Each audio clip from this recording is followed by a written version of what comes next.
যেই দিন আমার স্মার্ট বয়ফ্রেন্ডের সাথে পালিয়ে যাচ্ছিলাম, সেই দিনকার রাতের ঘটনা। আমি আমার স্বামীর দিকে তাকিয়ে আছি যখন আমি পালিয়ে যাব। তাকিয়ে থাকার পরে হঠাৎ করে চোখ পড়লো আমার 8 বছরের ছেলে সন্তানের মুখের দিকে। তার মুখটার দিকে যখন তাকালাম, নিষ্পাপ মুখ, খুব সুন্দর মতো ঘুমিয়ে আছে।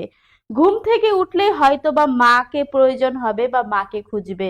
এটা ভাবতেই হঠাৎ মনটা একটু অন্যরকম হয়ে গেল। অন্যরকম হওয়ার পরেও তৎক্ষণিকই আবার ভাবলাম, দূর, এটা আমার কাছে কিছুই না। আমার স্মার্ট বয়ফ্রেন্ড আমাকে যতটুকু ভালোবাসে তার কাছে আমার এই ভালোবাসা কিছুই না। এটা মনে করে আমি আমার ছেলেকে, আমার স্বামীকে রেখে আমি চলে যাই।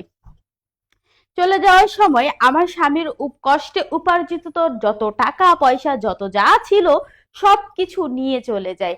আমার বয়ফ্রেন্ডের সাথে পালিয়ে যায়। আমার বয়ফ্রেন্ড আমাকে দেখে একটা তৃপ্তির হাসি দিল, তৃপ্তির হাসি দিয়ে বলল, ও ডার্লিং, লাস্ট পর্যন্ত তুমি আমার হয়েই গেলে। এতদিন খুব কষ্ট করেছি তোমার জন্য। তারপরে আমরা গিয়ে এক জায়গায় একটা সংসার শুরু করে দিলাম, বিয়ে করে নিলাম। আমাদের সংসার এত ভালোই কাটছিল যা আপনাদেরকে বলে বুঝাতে পারবো না। তখন আমার মনে মনে চিন্তা হচ্ছিল যে আমি আমার ওই খ্যাত জামাইকে ছেড়ে এসে আমি কোনো ভুল করিনি। হঠাৎ একদিন আমার স্বামীর ফোনে ফোন আসছে।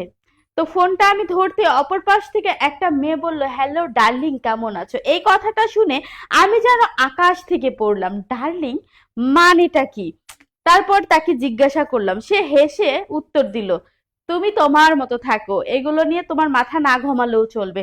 হঠাৎ আমার মনটা চুপসে গেল। আমি কি অনেক বড় ভুল করে ফেললাম? আমার এত সুখের সংসারটা ছেড়ে এসে ওর সাথে স্মার্টের জন্য শুধুমাত্র আমার সংসারটাকে এইভাবে নষ্ট করে দিলাম। তারপর যেটা ভাবতে ভাবতে হঠাৎ একদিন টাকা পয়সা খুব দ্রুত শেষ হতে শুরু করলো, আমি যে টাকা পয়সাগুলো নিয়ে এসেছিলাম। তো টাকা পয়সা শেষ হওয়ার পরেই আমার স্বামী আমার সাথে উল্টাপাল্টা ব্যবহার করে শুরু করে দিল। সে বলল, তুমি কাজ করো। আমি বললাম, কাজ করব মানে? আমি তো কখনো কোনো কাজ করিনি। বলে, কাজ না করে তাতে কি হয়েছে? তোমার যে সুন্দর চেহারা, যে সুন্দর চেহারা দেখিয়ে আমাকে আকৃষ্ট করেছিলে, সেই রকম তুমি অন্য ছেলেদেরকে আকৃষ্ট করো। তখন আমি মনে হচ্ছিল আকাশ থেকে পড়লাম। আমার স্বামী হয়ে এই ধরনের কথা! আমি তখনই মুহূর্তের ভিতরে বুঝতে পারলাম যে আমি আমার স্বামীকে, আমার নিষ্পাপ সন্তানকে কষ্ট দিয়ে এসেছি। তাহলে আমার জন্য এটাই বরাদ্দ থাকার কথা।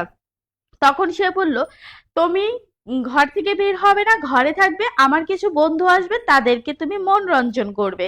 এই কথা শুনে যেন আমি আকাশ থেকে পড়লাম। হাই হাই, আমার কপালে এটাই লেখা ছিল লাস্ট পর্যন্ত।